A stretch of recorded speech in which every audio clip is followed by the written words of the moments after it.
Hello everyone, welcome to my world of D quirky. আজকে গেছিলাম new Alipur চিড়িয়াখানা। এটা কলকাতাতে রয়েছে। আর আমরা একটা অ্যাস্থেটিক পিকনিক করব বলে গেছিলাম, বাট এতই ভিড় ছিল, যেহেতু উইন্টার পড়েছে তো প্রত্যেকটা রবিবার ভীষণ রাশ থাকে। তো আমি বলবো উইন্টারে রবিবার করে অ্যাটলিস্ট চিড়িয়াখানা অ্যাভয়েড করাই ভালো। তো পিকনিকে অনেক কিছু খাবার নিয়ে গেছিলাম, আর প্রত্যেকটি খাবার হোমমেড ছিল। কড়াইশুঁটির কচুরি, আলুর দম, ভেজিটেবল চপ, স্যালাড আর পেস্ট্রিজ, চিপস, এগুলো সব বাইরে থেকে কিনে নিয়ে গেছিলাম। প্রচুর খাওয়া দাওয়া হয়েছিল, কিন্তু একটা জিনিস খুব খারাপ লেগেছে, ভিড় হওয়াটা স্বাভাবিক, এই উইকেন্ডে সবাই ঘুরতে যায়, কিন্তু ডাস্টবিন থাকা সত্ত্বেও জায়গাগুলোকে এত নোংরা করে সেগুলোই বুঝতে পারি না। কারণ আমরা যদি জায়গাটার খেয়াল না রাখি, পরিবেশের খেয়াল না রাখি, তাহলে জায়গাটা কিন্তু বেশি দিন আর স্থায়ী রইবে না।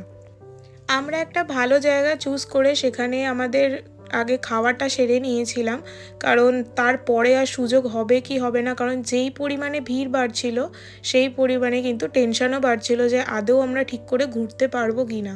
তাই যতটা সম্ভব তত পশু পাখি আমরা মোটামুটি দেখে নিয়ে তারপর বাড়ির দিকে রওনা দিয়েছিলাম। প্রথমেই দেখেছিলাম বাঘ মামাকে। রয়্যাল বেঙ্গল টাইগার আমরা টোটাল দুটো দেখেছিলাম। আর হাঁটাটা দেখতে পাচ্ছ, চলার মধ্যেই একটা আলাদা স্টাইল রয়েছে। এরপর পাখিদের খাঁচার দিকে গেছিলাম। অনেক রকমের পাখি দেখেছি, কিন্তু দূর থেকে, কাছ থেকে এই একটা পাখিই দেখতে পেয়েছিলাম। আর এরপর দেখেছিলাম হাতিকে। হাতি মনে হচ্ছিল যেন ইনি নিজেকে দেখানোর জন্যই এলো, কি সুন্দর র্যাম্প ওয়াক করলো, করে চলে গেল আবার। তারপরে ময়ূর দেখতে গেছিলাম, সাদা ময়ূর ছিল। আর এই পাখিটা মনে হচ্ছে তো ostrich, but I am not sure. এখানে খেলা চলছিল হচ্ছে জলহস্তী মামার। কি সুন্দর জলের মধ্যে খালি ডিগবাজি খাচ্ছে আর জল নিয়ে খেলছে। তাও কম যুদ্ধ করতে হয়নি এনাকে দেখতে যাওয়ার জন্য খালি। এইখানে দুটি নেকড়ের বন্ড দেখে খুব ভালো লাগলো। তারপর একজন এলো অন্য দিক থেকে, সে এসে ল্যাথ খেয়ে ধপাস করে শুয়ে পড়লো আর করুণ দৃষ্টিতে তাকিয়েছিল সবার দিকে। এরপর আরেকটা রয়্যাল বেঙ্গল মামাকে দেখলাম, তিনিও হেঁটে হেঁটে যাচ্ছিলেন। এরপর দেখতে এলাম জ্যাগুয়ার।